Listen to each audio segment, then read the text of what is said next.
doing today? Good afternoon. I'm doing well. How about yourself? I'm doing good. It's kind of hot today, but it is what it is. Where are Here you located? in Puerto Rico. Oh, nice. Yeah, Okay. so the town that I live in, sometimes the day is like super nice, like nice weather. There are days that you cannot support the heat that is in the house. Yeah, I get it. Being from El Paso in a place that gets very hot, totally understand. I'm in New York, so I would do anything to feel hot right now. I forgot what it felt like to be warm. Okay. Yeah, I have family members that live in New York. I have a friend that sometimes goes to the New York Film Festival, so they tell me how sometimes that place is super cold. Oh my God. And it's like one of the coldest winters on record. No, it's been crazy this year. And then in the summer it's an inferno. So we just can't win over here, but we still love her. We still love New York. I completely understand. So, Yeah. Romina, today we're going to be talking about your short film documentary, Red Sands, and wow, uh Yeah. phenomenal. I'm somebody that loves the car culture, being the fact that this is not only talking about the culture of like the car scene, but it talks about like this major I will call it a dune that where Mhm. they all hang out, and it's phenomenal seeing the culture, how all of these people get together just to hang out, have fun, um just enjoy it. Just Mhm. loved the essence, the scenes, the lighting, everything in this documentary is just Thank you. beautiful. What Oh, thank you so inspired much. you to to present this culture to the people? Yeah, so I'm from El Paso and I grew up on the side of town called the East Side, where these dunes are. And so my high school boyfriend actually started taking me when I was 15 years old, which was, the year 2001. And at the time, there was maybe like, us and two other trucks of teenagers. And I just have these very, formal memories of being there and just being engulfed by these dunes. And it was such a big, like, coming of age moment for us. And we'd go off-roading and it was so dangerous. Like looking, it's like now as an adult, I'm like, that's crazy. I did that. But when you're young, you don't really think that deeply about things. Um, and I lived in New York since for my adult life, but I go home every year and I've always go back to Red Sands every year. And I started to just see it grow over the years. And a few years ago when I was really like I want to make my first film and kind of exploring what it could be. And the realization that, like, whoa, there are thousands of people here now. And also, this has been going on for half a century. And the way it's exponentially grown in this past decade is it's just so impressive. And that means that there was like a gap that has been filled, by this community. They've found an identity, they've built an identity. They have this diverse background coming from like ranch life and, being Texan and Mexican. And it's this like amalgamation of these very kind of like nuanced backgrounds. And so yeah, I thought that coming like all these things coming together felt like this was actually the story that needed to be told because it hasn't been told before. How long did it take to get all of this footage? Because some documentaries that are full length, one Mhm. hour, 2 hours, or an hour and a half, take probably years. But Yeah. being the fact that this one is short form, is 20 minutes, how Hmm. long did it take to you to acquire all of these footage and as well the interviews? Yeah, so it was a total of 3 years. And that's because uh, it's I we're all like me and Sean are both really busy, with our careers as well. And El Paso is so far. I always joke going to El Paso is like you might as well go to Europe because there's no direct flights. It ends up being 9 or 10 hours of travel. You got a 2 hour time difference. It's just so far removed, from the rest of the world.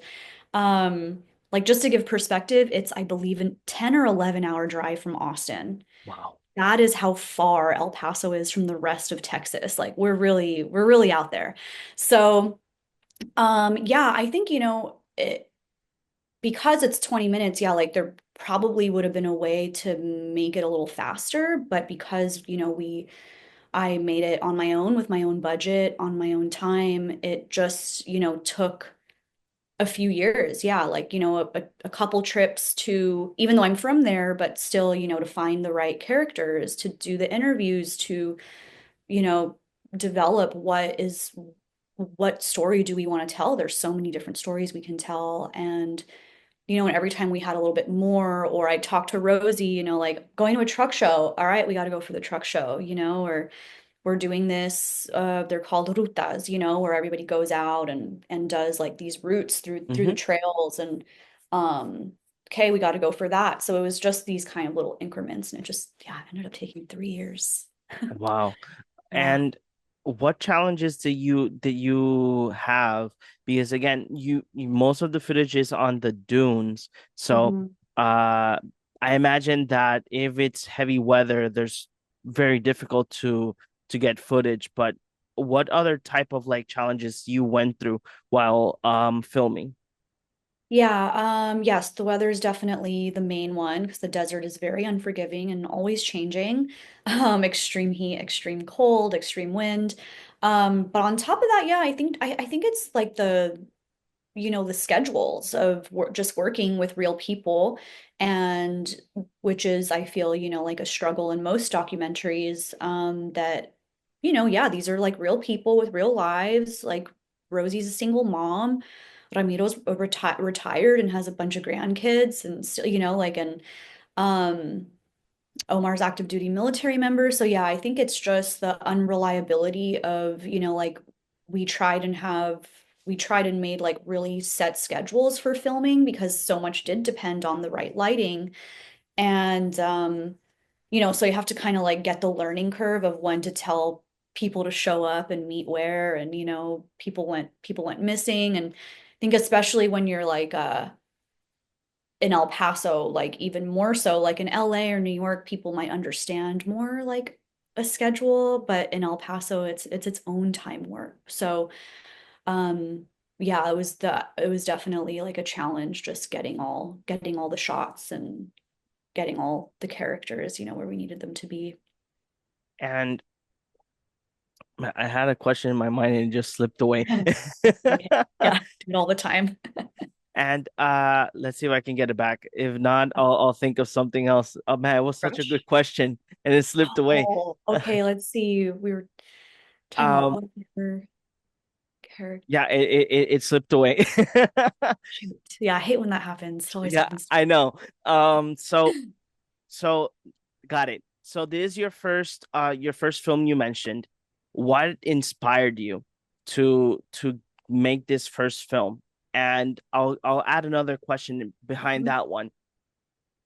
Is Does this first film motivates you to probably make a future one as well? Yeah, for sure. Yeah, I guess I'll answer them in order, but yeah, I think it's, I've been wanting to be a filmmaker for a very long time. And, I've just had to accept that it was going to be a long process for me. And, I'm 38. So sometimes I'm like, oh man, I'm starting off so late, but then it's like, life is long. And so it's just on time. But yeah, I think it was because I do want to continue making films. I would like this for be the trajectory of where my career will go.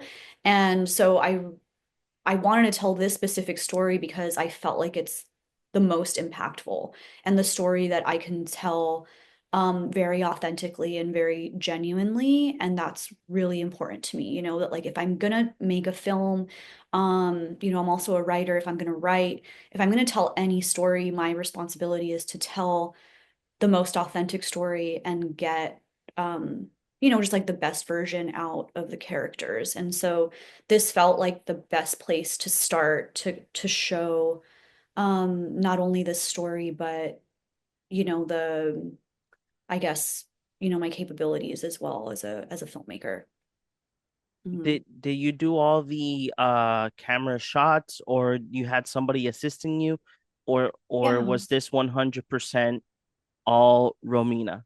No, yeah, no, no, no. I had I some of that in there is me, but a lot of it is Sean Madison, who came on to DP the project kind of, halfway through, but then yeah, we ended up using most of his shots because he's so talented and he came in and really understood the assignment. So yeah, in terms of the camera work, it's a little bit of me, but mostly Sean. Yeah. And wanted to ask you this because while I was waiting for an interview, I always make a deep dive on like whoever I'm gonna be interviewing, and looking into your the IMDb, then finding your website. That's where it Oh, caught yeah. my attention. So I went into your website and I started clicking on everything, Wow, and yeah. I wanted to ask because you actually worked with a lot of big brands and a lot of Yeah. big people. Yeah. Yeah. Lots of And responsibilities. so I wanted to ask because being the fact that most of these are mostly brands that we see day to day, but you did Hmm. work with Rihanna on a brand. How different it is to write a script for a brand and Hmm. to, in this case, write your story for your documentary. Yeah. Wow. World of it. Yeah. Totally a world of a difference. Because also, in doing, you know, creative work for Rihanna and her brand, it's kind of like there's a tone of voice that you have to keep. And it's also, like with these are like short commercials now because everybody, like the attention span for all these like ads now are like 15 seconds.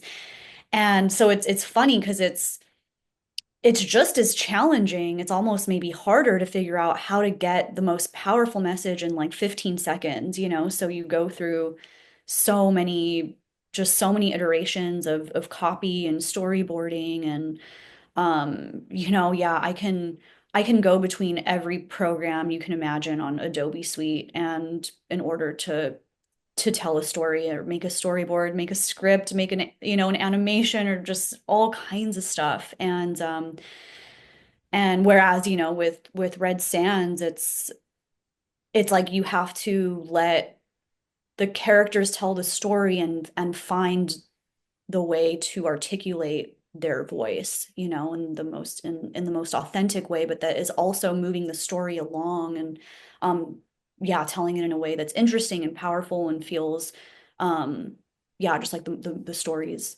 moving and has, a beginning, middle, and end. Yeah. All that made Yeah, sense, but no, no, it does because I have to ask because it's not I guess because I've done ads, but for like stuff that I do here, Mhm. let it be for my other channel that is Mhm. based off trading cards is very kind of easy, Uh-huh. but we're talking about that you're working with people that already have like a major career, and you want to make sure that their vision is somewhat your vision as well, and Mhm. implement it in 15 seconds, because nowadays, thanks to TikTok and YouTube shorts, people just like very short videos. Yeah, yeah, exactly. And there's a huge responsibility to these big brands and big celebrities, like there's a lot of legal that you have to go through. There's a lot of different levels of management, different people, everybody has an opinion, everybody has to be happy. Ultimately, Rihanna has to be happy in her case. And, so you can work months on a concept and have it go through every level of management up through the CEO, and then it could just all change if, someone like Rihanna likes it, but maybe she had a different idea one day. And then, you got to go back to the drawing board and yeah, find a way for they're hiring you and your creative team for your vision, but also for the client's vision and story.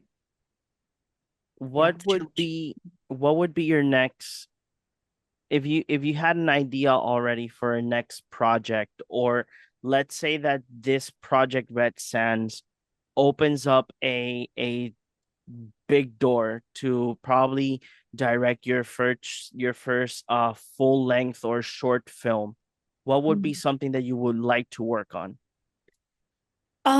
Yeah, I think, well, what's in my mind now, because my mind is so much in the world of Red Sands, and on one end, I'm like ready to do other things, but also like it's like, okay, no, like this is just beginning. Like I've been working on it for years, but the world is just going to see it. People are going to start connecting to it. And obviously having it premiere at South by is very validating to show that this is a really important story. So yeah, I think first and foremost, it feels like I would like to develop this as a scripted feature. Um, and yeah, I've been actually working on that for quite some time. So I think that'd be my kind of first route is expanding on this. Because yeah, how we talked about, there's only so much you can get in 20 minutes. There's so much more to explore. There's so many more like character studies that I like to get in that I feel like we'd benefit most from like a scripted feature. So that's my first, I would like to explore that before going elsewhere. And definitely there's other short stories that I would like to tell with my other background. It's so random. I grew up in El Paso, but I'm Italian and my whole family's in southern Italy, and that's a whole other place that's very quite for Europe standard, very like underrepresented, and a lot of stories that haven't been told. And so I hope to be able to jump over there as well at some point. That's amazing. And Romina, I wanted to ask you one final question, Mhm. would be, if you could describe Red Sands with one word, what would it be?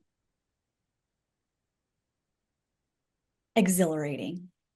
Wow, I was actually thinking about that word right now. Really? Okay, I was between like thrilling, exhilarating, visceral, but I think exhilarating is really like Now, feel I it. was actually in my mind, I was like exhilarating. I think that's like the perfect word for Awesome. it. Yeah, I hope people are on the edge of their seats. I hope they feel like they're, going flying through the desert with Omar. So, yeah. Yeah, I hope as well. I know, not hope. I know that people are gonna love it because the the sceneries, the story, um, the thrill ride of like just going through the dunes with your, let it be with your truck, with any type of like four by four car. That would be amazing.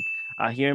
Here in Puerto Rico, uh what we have is surfing and sports. So same way, different Yeah, different exactly. style, Yeah. but I know that people are going to enjoy and love this film. And Romina, thank you very much for giving us the time to talk about Red Sands, and I hope to see you once again, or in Yeah, I person, hope probably as maybe in the well. future. Yeah, definitely. And yeah, thank you for the support and the kind words. And yeah, I look forward to keeping in touch. Thank you very much, Romina. We'll see you in the next Take one. care. Yeah. See you soon.